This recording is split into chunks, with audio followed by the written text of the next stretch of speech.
Okay, in this video I'm going to work out a solution to some of the questions in the study guide for test 3 and give you some hints. So let's begin. Let me try to hide this here.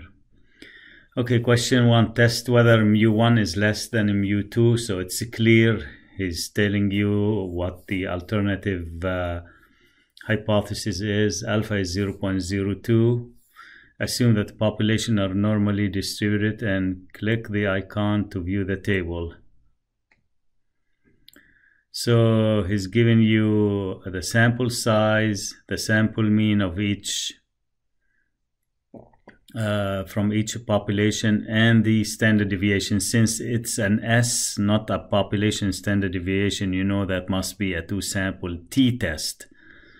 And for pool, by default, if he doesn't state whether assumed population variances are equal or not, you leave pooled as no. So you assume that population variances are not equal.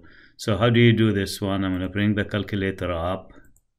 We go to Stat, Tests, two-sample t-test, Enter. I don't have data, I have summary, so I just select x1 bar. As you can see, it's 103.5. S1 is 12.2. N1 is 32. X2 bar is 114.2. S2 is 13.3, and then N2 is 25, and the alternative hypothesis is less than, as you noticed. And that's what I meant by pooled here. He didn't say anything about pooled, you leave it as no by default. But if he says assume population variances are equal, then it has to be set to yes. And then if you go to calculate, you will get the test statistic T, which is 3.12 and 125 if to 3 decimal places. The p-value is 0.0015, which is less than 0.02, so you end up rejecting HO. And then you can conclude that there is sufficient evidence to support the claim. Remember, if you reject the null hypothesis and the claim happen to be in the alternative, you support the claim. That is the first question. Okay. Test second question. Test the belief that sons are taller than their fathers. The students a student randomly selects 13 fathers who have adult male children. She records the heights of both the father and son. So this is an indicator that those samples are dependent, father and son. Are sons taller than their fathers? Use alpha equal 1% level of significance. Note a normal probability plot and box plot of the data indicate that the differences are approximately normally distributed with no outliers. So the conditions of the test are very much met here. When you test the difference between two samples and the samples are dependent, the condition of the test are the following. They don't change from one problem to another. The difference are normally distributed or the sample size is large, that's one. The sample size is no more than 5% of the population size, and you can see the sample size is very small. And the sampling method results in dependent samples. So these are the conditions of the test. So let me show you the table. You can do this problem either using the calculator or in StatCrunch. If you use your calculator, let me just show you how to do that using the calculator. So using the calculator, here's what you do. You enter the data from the height of the father in L1, you enter the data from the height of the sons in L2, and then you go to L3, highlight it, and type in second 1 minus second 2, because we want to test the difference here. When the two samples are dependent, you end up testing the difference against 0. And let me tell you how you decide whether you want to test the difference to be less than 0, greater than 0, or different from 0. They're asking the question, are sons taller than their fathers? So we go along, you know, just with the claim in order to determine the alternative hypothesis. If the sons are taller than their fathers, for example, if the father is 70 inch, you would expect the son to be a little bit more than that, let's say 73 inches. So 70 inch tall minus 73 will give you a negative number. Then you have to test that the difference is less than 0. This is how you determine that. Another hint I can give you here, if you look at the differences here, they seem to be, most of them are negative. So probably that's a hint that we should be testing that the mean of the difference to be less than 0. So I'm gonna go here, and that's an equal 0 for the null always, and it's less than 0 for the alternative. And now I go back to the calculator, and it's a t-test. Now we're testing only one sample, which is L3. Forget about L1 and L2. So stat tests, t-test. It's a very, very important section. This is your section 11.2, I believe. And then data, enter. And mu0 is 0. My list is in L3, as you notice. You can do the differences by hand and put them in L1 if you want. And then we're testing that mu of d is less than 0. And then you can hit calculate, enter. So your test statistic is 0.48, you enter it where T0 is. Your p-value is 0.68, you enter it right there. And the p-value is in the range of what? 0.25 to 1. It's a 0.68. So you fail to reject the null hypothesis because the p-value is more than the level of significance alpha. Then there is not. Every time you fail to reject the null hypothesis, you say there is not sufficient evidence to conclude that sons are taller than their fathers. And that concludes the problem. How do you do this question in StatCrunch? You just click here. I'm going to open it in StatCrunch. So open in StatCrunch.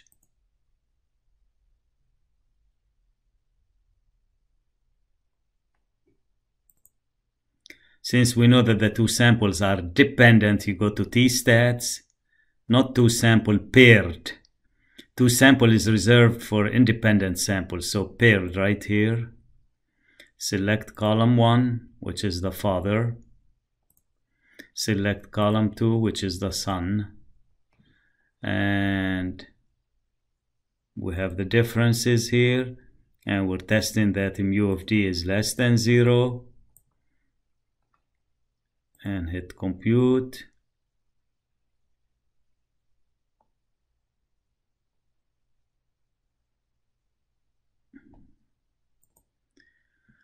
So here's the output from StatCrunch. As you notice, it is different from what I got on the calculator. So I must have messed up with the calculator, which I paused the recording and went back and checked, and that's one of the entries was not correct. So I'm going to show you that the calculator will match with this. However, the p-value would still be more than alpha, between 25% and 100%. So you fail to reject the null hypothesis. And let me show you on the calculator now. It does match. It's just one of the values that I entered and the list was not correct, so I fixed it, and now you can see a perfect match between the two. The X bar is the mean of the differences. When you do the differences and we put them in L3, X bar is the mean of those differences, and S is the standard deviation of those differences. Next question. A manufacturer of colored candies state that 13% of the candies in a bag should be brown, 14% yellow, 13% red, 24% blue, 20% orange, 16% green. A student randomly selected a bag of colored candies. He counted the number of candies of each color and obtained the results shown in the table. Test whether the bag of colored candies shown in the follows the distribution stated above. This is a goodness of fit test. When you have more than 2 percentages in a problem, it is a goodness of fit test. This is your section 12.1, so you have to perform a goodness of fit test. You need two types of data. The frequency, which is the observed values, they will be given to you in the problem, and then the expected values, which are percents of the total. So what we're gonna do here, in order even to use a static range or the calculator, you have to come up with the expected values first. You wouldn't be able to do it before you do that. So to do the expected count here, for the brown, he said it's 13%. 13% of the total, which, what is the total here? Let me see. So the total is 403 if you add all the frequencies, and we need 14%, 13% to be brown. So it just multiply 0.13 times 403. I got 52.39. So I'm just going to put that. Round to 2 decimal place, so 52.39. Then for the next one, yellow, how many? 14%, so I do 0.14 times 403. I got 56.42. Then for the next one, it's gonna be red, 13% red. We already did that, 52.39. And 24% blue. No, 13% red, 52.39. And then blue is 24%, so 0.24 times 403. That's a big difference, 96.72. And then for orange, 20% orange, so it's just do 0.2 times 403. Remember, it's a percent of the total, not a percent of the category, it's a total. And finally, green, 16%, 0.16 times 403. You get 64.48. And remember, please note, if you add those expected counts, all of them, they should add up to 403. The total of observed is exactly the same as expected. Your null hypothesis should be always the distribution. HO should be the distribution is as claimed, and H1 so should be the distribution is not as claimed or has changed or different from expected. So follow my wording, just to pick up the correct one. Is the same, is not the same. That would be the correct null and the alternative hypothesis. Now, in order to do the test statistic, you can use your calculator. Let me show you how to do this test on the calculator. So you go to Stat, Edit, and enter the values of L1 and L2. Let me just clear those lists. So I put the observed values in L1, the expected values in L2, and now I go to Stat, Tests, scroll up. It is a goodness of fit test right here. Enter. Observed values are in L1, expected values are in L2. Degrees of freedom, if number of categories -1, I have 1. Colors 1, 2, 3, 4, 5, 6 colors, -1 will be 5. So you just put 5 here, and then you run the test. So your test statistic is 18.477 and the p-value is 0.0024. So you just come here, put the value of the test statistic, put the p-value, which is less than alpha. So you reject HO. And what is the claim? Test whether the bag colored follow a distribution stated above. So the claim is in HO. So you say reject HO. There is sufficient evidence that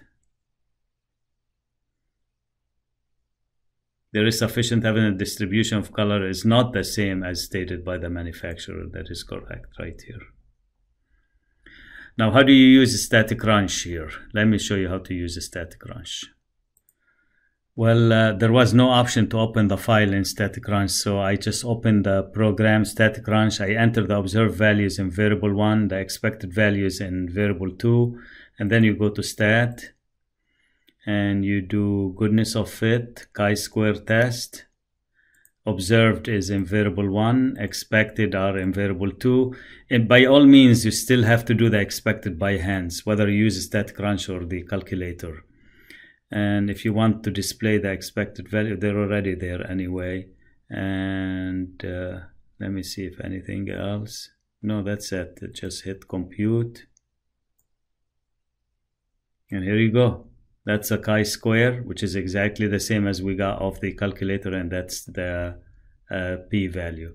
So if you use a static range, you still have to do, you will get the observed values show in static range, but for the expected values, you have to put them in a variable, which are percents of the total. Okay, question 4. Which of the following is not a true statement about error in hypothesis testing? It's D. The type 1 error is making the mistake of rejecting the null hypothesis when it is true, not when it is false. Because if you reject something when it is false, that's not a mistake. That's a correct decision. Next question. An insurance company collected data on seatbelt using among drivers in a country. Of 1,000 drivers aged 30 to 39, 25% said that they buckle up, whereas 397 of 1,200 drivers, 55 to 64, said that they did. At the 1% level of significance, do the data suggest that there is a difference in seatbelt use between drivers 30 to 39 and 55 to 64? It's about a proportion, it's about a percent, and he's asking for if there is a difference. If there is a difference, it should be very easy to detect the null and the alternative. It will be E, P1 different from P2. P1 stands for drivers aged 30 to 39 and P2 for 55 to 64. We can easily use the calculator here and run two proportion Z test. And here you go. It's number 6. Enter. Oops, by mistake. I'll go back. Number 6. I went to 7 actually. Enter. Okay. You need X1 and N1 and X2 and N2. For the first one, N1 is 1,000, but he says 25%. He didn't give me X1, but I can figure X1. X1, guys, is a number of successes. So you take 25% and multiply by 1,000, because the total is 1,000 in the first sample. And if X1 turns out, guys, to be not a whole number, a decimal, you must round it to a decimal, to a whole number. Otherwise, the calculator will not execute the program, because X1 is number of successes. It has to be a whole number. Now for X2 and N2, so N1 is 1,000. X2 and N2, he gave me X2 and N2, 397 of 1,200. So 397 of 1,200. And then P1 is different from P2. That's what we wanted to check. And calculate.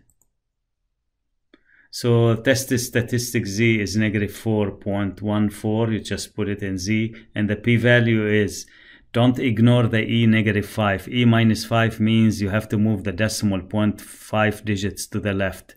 So actually the p-value is 0.00003.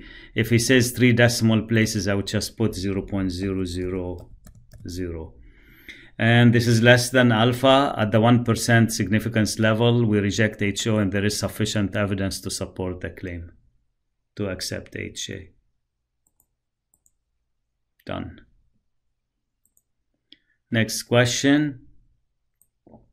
The contingency table shown to the right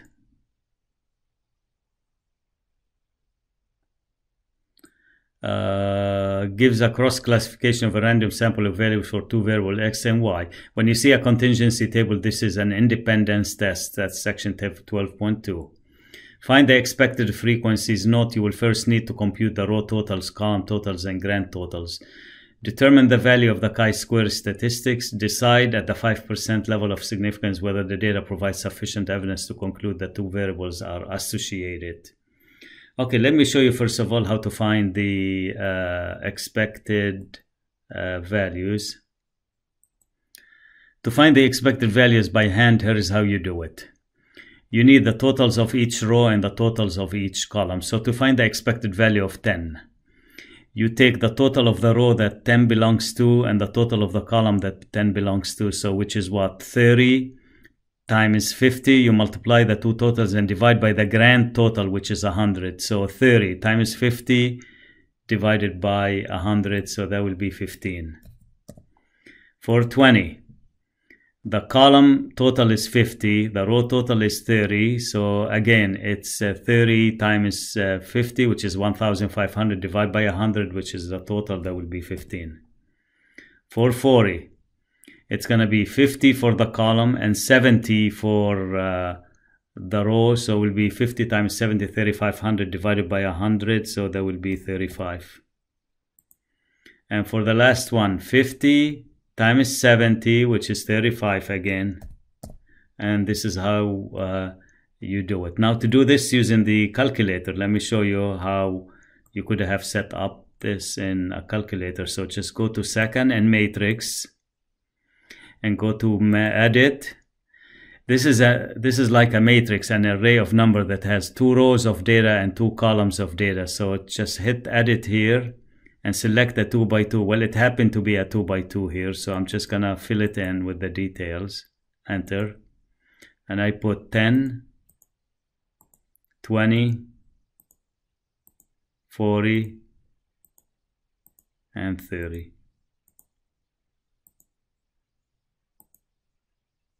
All right. And now I'm going to show you in a little bit and how to get the expected values without even doing any work by hand. So, the null and the alternative hypothesis, always for independence test, the null will be the two variables are independent and the alternative will be the two variables are dependent, related, or associated. Any word will do it here. So the two variables are, that's not HO, it's wrong. Associated means related, so that's wrong. Are not associated, are associated, that would be C, which is the correct statement for HO and HA. Now, how do you find the test statistic? Since I put the value into the calculator, I'm going to show you how to find the test statistic. You go to Stat, Tests. It's a chi-square test, not goodness of fit test, chi-square test. Press Enter. The observed values, we put them in matrix A. As you notice, I did a 2 by 2. The expected values are going to show up automatically for you in matrix B. And let's run the test. So the test statistic is 4.76. You just put that in there. The p-value is 0.0290 and alpha is 5%, so this is less than 5%. Reject the null hypothesis, and there is enough evidence to support the claim that the variables are associated. Now let me show you the expected values. Let's say you want to just see the expected values so you can put them, just in the, where fill in the boxes there. So you just go to second, matrix, and go to B. You see B was created for you. It's a 2 by 2. Enter, and then enter again. And here are the values, 15, 15, 35, 35, the ones that we did by hand. How do you do this problem in Static Crunch? Let me walk you through this. Just go to the data here, open in Static Crunch. Okay, so it already looks like, exactly the contingency table. So you go to Stat, Tables, Contingency with Summary. I have a summary of the data. The columns are in variable 2 and variable 3. So I'm going to select not the ones that have data only. I don't care about variable 1. It has category. Just press the Control key and select variable 3. Row labels, it's variable 1. Okay. Column label is optional. You don't have to select that one. and I want the expected count. Just select that one and hit compute. And here you go. You see, guys, 15, 15, 35, 35, you get the same thing. This is the test statistic, 4.76, and that's the p-value. So this is how you perform an independence test using StatCrunch. All right.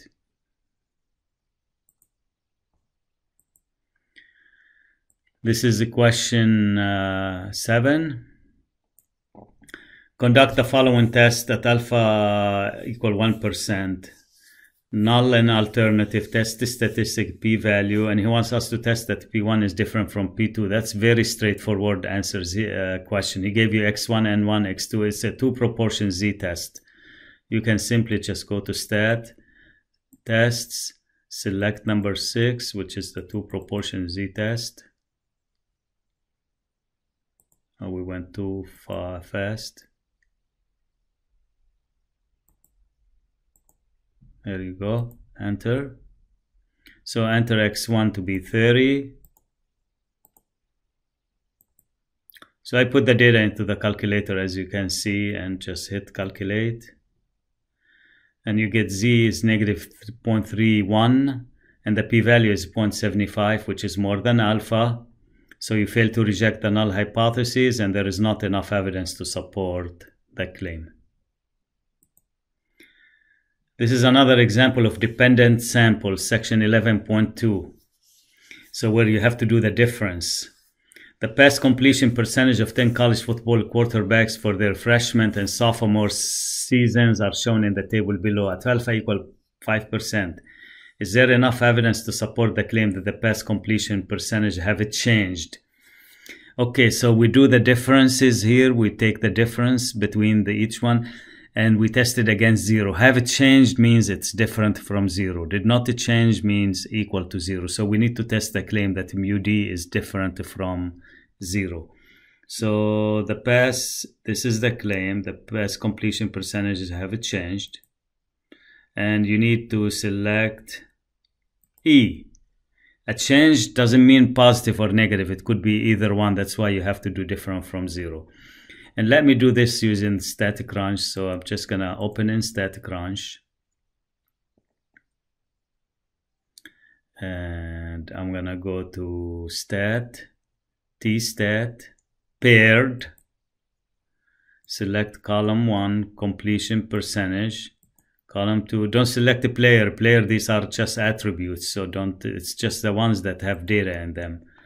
And we're going to save the differences, so you can see them, and we're going to test that it is different from 0. The difference, mean of the difference is different from 0. Compute, and here you go, guys. You can see the differences. They've been done for you right here, if you want to do it. And the test statistic is negative 1.387, and the p-value is 0.1988. So you put the test statistic, you put the p-value, it's more than alpha, fail to reject. There is not enough evidence to support the claim that the percentage have changed. And that concludes this question. Number 9, I've already done that. I don't know why I included that twice in the review, but we've done it. It's about the fathers and sons. Okay, exercise 10. Listed in the data table are amount of strontium-90 in a random sample of baby teeth obtained from residents in 2 cities. So the samples are independent, 2 different cities. Assume that the 2 samples are independent. Here you go. Simple random sample selected from normally distributed population. Do not assume that population standard deviation are equal. So that means pooled is no. You have to select no for pooled. So it's a 2-sample t-test.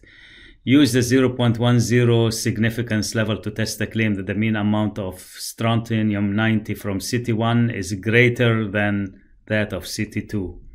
So it should be, which one is it gonna be? So it's gonna be B. mu1 is greater than mu2. You select this one as your null and alternative hypothesis. And let me show you how you can use a StatCrunch to do this problem. So open in StatCrunch. Go to Stat. It's a T statistics. You only use Z when sigma 1 and sigma 2 are known, the population standard deviation. None of the problems we had the population standard deviation known. So you go, when you are given a sample, it's a T, definitely. It's a 2 sample with data. I don't have a summary, I have the actual data. Select column 1, city 1. Where to, don't worry about it. Select column 2, city number 2. Okay, don't select the pooled. Pooled is by default turned off, and he says do not assume they are equal, so it's turned off already.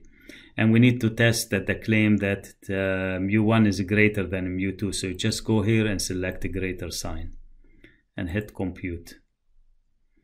So the test statistic is 1.489 and the p-value is 0.0787. And if you look at alpha here, what is alpha? At 0.10. So this is less than alpha. You reject the null hypothesis, and there is enough evidence to support the claim that, so reject the null hypothesis. There is sufficient that the mean amount of city 1 resident is greater. That would be A. How do you do this question using your calculator? Let me show you how to do that using the calculator. So let's bring the calculator up. You have to input the data in L1 and L2 first.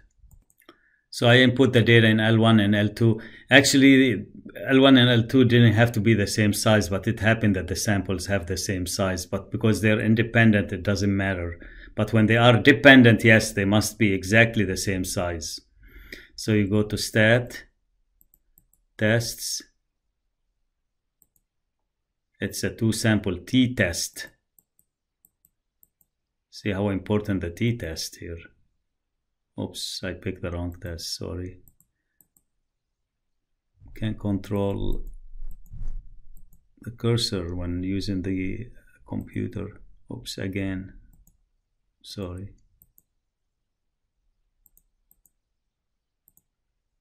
Okay, here we go. Enter. Okay, data, I have data. In L1 and L2, don't change the frequency, they're always set to 1, 1. We need to test that mu1 is greater than mu2. So make sure to select that one. And by default, leave pooled as no. And then hit calculate.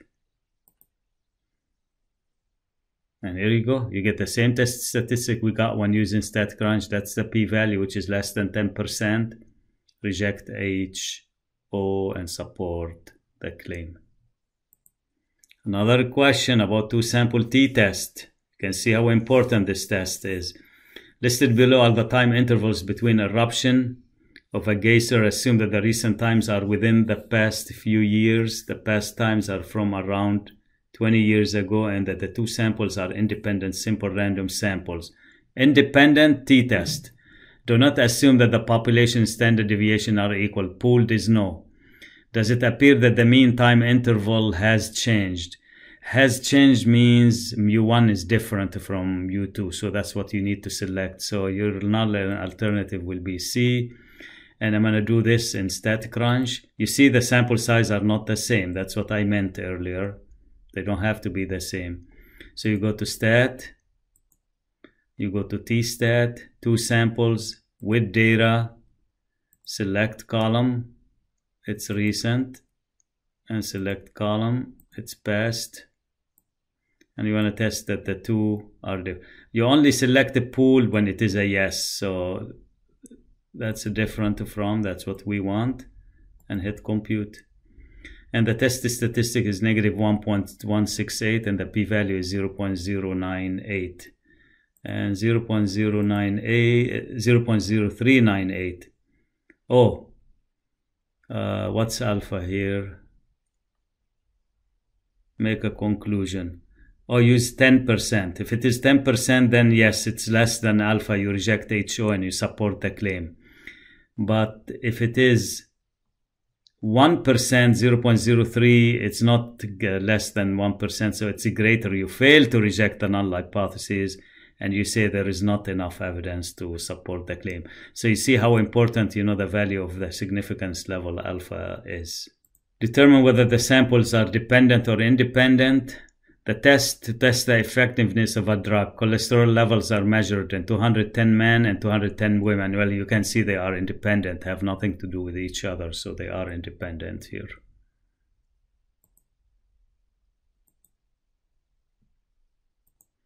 The table below lists the frequency of wins for different post position in a horse race. A post position of 1 is close to the inside rail so that the horse has the shortest distance to run. Because the number of horse varies from 1 year to year, only the first 10 post positions are included.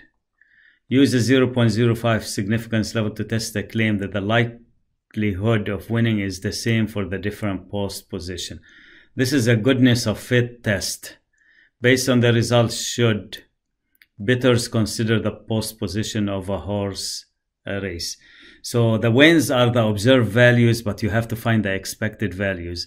Since he didn't give you a pie with percents of each category, he's asking you to test the claim that the likelihood of winning is the same for all. So the expected values means all the wins must be the same regardless of the position.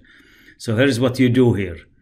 These are the observed values. For the expected values, you add up the observed values to get a total, and you divide the total by 10. Why? Because I have 10 categories, and then the expected values will be the same for each category. So let me show you how to get started with this one. Null hypothesis, what do we choose?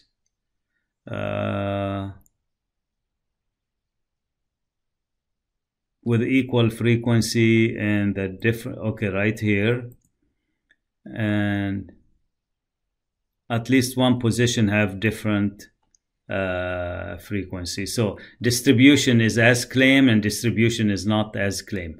Now to find the test statistic, let's do that in StatCrunch. So let me see if it will open in StatCrunch. Open in StatCrunch.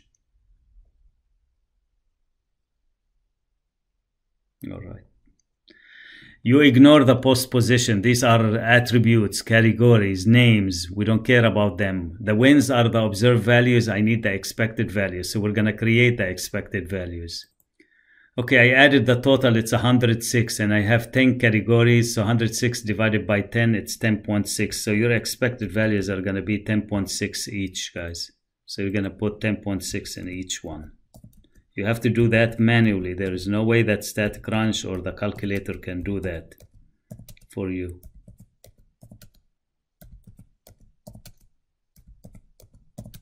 I'm almost done. It takes less than 1 minute to do it. So I just added 19 plus 15 all the way to 10. I got 106. I divided that by 10. If you had 7 categories, you divide by 7. If you had 5 categories, you divide by 5. When he asks you to test the claim that the percentages are the same, or if he asks you to test the claim that the distribution is uniform. Uniform means all are the same. Now you go to stat, goodness of fit test. Goodness of fit test.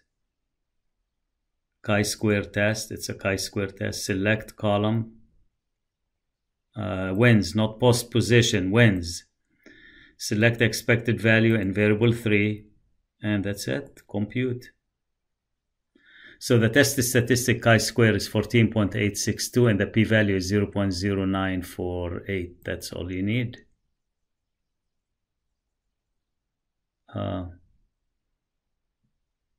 It's giving me the expected values. Let me see if I made a mistake.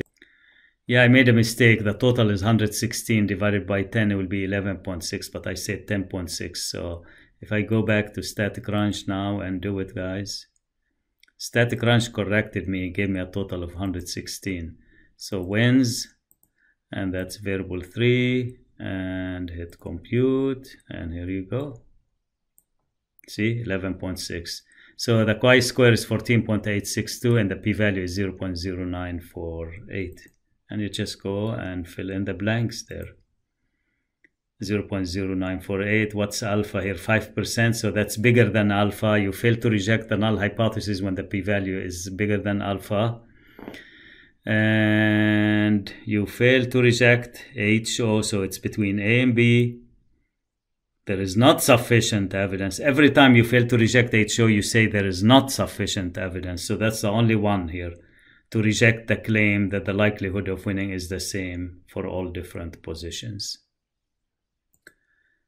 Okay, next question. The accompanying table shows results of challenging referee calls in a major tennis tournament. Use a 5% significance level to test the claim that the gender of the tennis player is independent of whether a call is overturned. So this is an independence test. When you see a contingency table like that, always, as I told you earlier in this video, that your null hypothesis should be the variables are independent and your alternative, the variables are dependent. So see which one works here.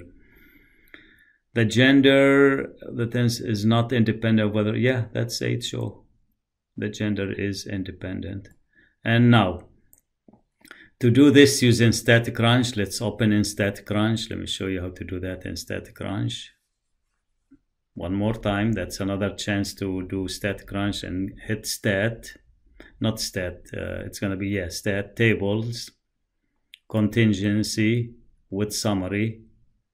Okay, select my columns. My columns are success, successful, and unsuccessful. So hit the control key, hold it down, and then get the two.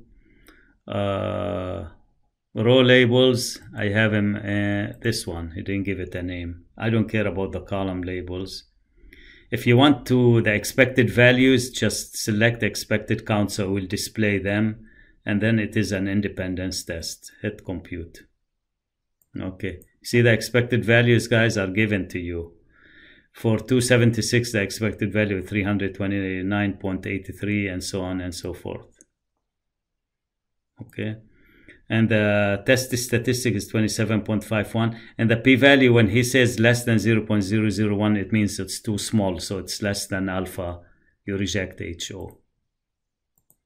So reject HO, and the question is independent. So yes, if you reject HO and the claim is in HO, you say there is enough evidence to warrant rejection of the claim. And here you go, it's A.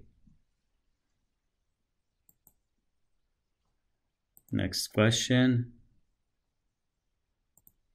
Also independence test. In soccer, serious fouls result in a penalty kick with one kicker and one defending goalkeeper. The accompanying table summarized results from 299 kicks during games among top teams. In the table, jump direction indicates which way the goalkeeper jumped, where the kick direction is from the perspective of the goalkeeper. Use a 1% significance level to test the claim that the direction of the kick is independent of the direction of the goalkeeper jump. Do the results support the theory that because the kicks are so fast, goalkeepers have no limit to react, so the direction of the jumps are independent? Usually, probably, yeah, they are independent, because the goalkeeper can't even think in what direction the ball is going to come. So let's see. The null and the alternative. Jump direction is independent. The jump direction is dependent. That would be the null and the alternative. And let me show you how to do this in static range. So just open in static range. If you don't do it in static range, you have to do it in a matrix. If you do the calculator, you have to do 3 rows and 3 columns here, 3 by 3. So stat, tables, contingency, stat tables with summary. Okay, select those 3. So I'm going to hit the control key and select all of them. Where is my row label? I don't have a row label here, so it's this. Column label optional. If you want the expected count, just select that. It will give you the expected values and hit compute. And here you go. If you are asked to find the expected values, they are in parentheses. 50 it's a 3 by 3 as well for the expected values. The test statistic is 12.728 and the p-value is 0.0127. So let's see what's going on here. So you put 0.0127 here, and you put the 4 decimal places. Alpha is what here? What did he say? 1%. Oh, so that's bigger than alpha. So you fail to reject the null hypothesis. So you say there is not, or if there is not or there insufficient evidence to warrant rejection, you claim the direction of the kick is independent in the direction of the goal keeper. So we cannot reject, just say, so probably they are independent, and support the theory that because the kicks are so fast, goalkeepers have no time to react. I agree with that. Next question from section 13.1 should be an easy one. The data found below measure the amount of greenhouse gas emission from 3 types of vehicles. The measurements are in tons per year, expressed as COO equivalency. Use a 2.5% significance level to test the claim that the different type of vehicle have the same mean amount. When you have more than 2 samples, guys, and the question is about the mean, it's Anova Test. It's section 13.1. Based on the results, does a type of vehicle appear to affect the amount of greenhouse gas emissions? For this section, guys, the null hypothesis will be always mu1 equals mu2 equals mu3 if you have a fourth set equals mu4. And the alternative will be at least one of the means is different from the others. That's what you have to choose, always. So it's going to be B. It's generic. It does not change from one problem to another. And you run an Anova test. I'm going to show you how to do this in StatCrunch and using the calculator. So let's do StatCrunch first.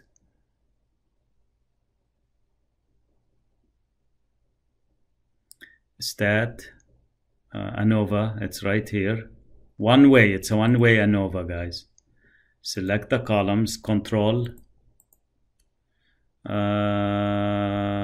that's it. That's all I need, compute. And the test statistic is right here.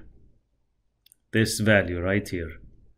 77.52584, round it, whatever he says, round it to, and the p-value is less than 0.0001, so which is 0.000 probably, and identify the p-value, and which is less than alpha, and let's see what the claim is.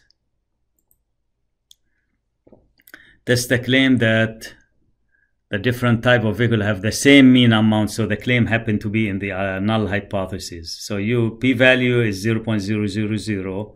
What's the conclusion of the test? Reject HO. Conclude that the type of vehicle, what would you say here?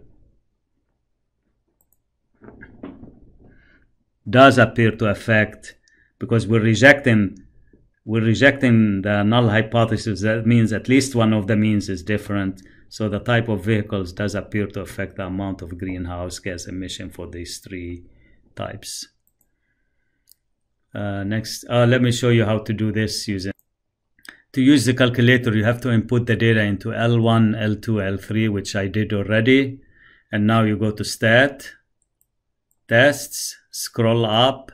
It is the last test under tests, and input second and number 1 and put a comma in between, then second and number 2, which is L2, comma, and then second and 3, close parentheses, enter, and here you go. You get the null, and you get the test statistic. And I'm trying to see, I'm getting a different test statistic than when I got using StatCrunch. So again, I'm going to check StatCrunch again because I got different values, but probably we just made a mistake somewhere. I'll double check. Second 2, I'm double checking here. Whatever you do, whether StatCrunch or the calculator, they must match. All right, so that's the statistic is 0.82. That makes more sense because I got 77 in the other one. And the p-value is 0.45, which is bigger than alpha, so you fail to reject HO. And if you fail to reject HO, then there is not enough evidence to reject the claim. Okay, that makes sense here. And let me just go back and check on static range and see why we got different answers. So I'm gonna open in static range.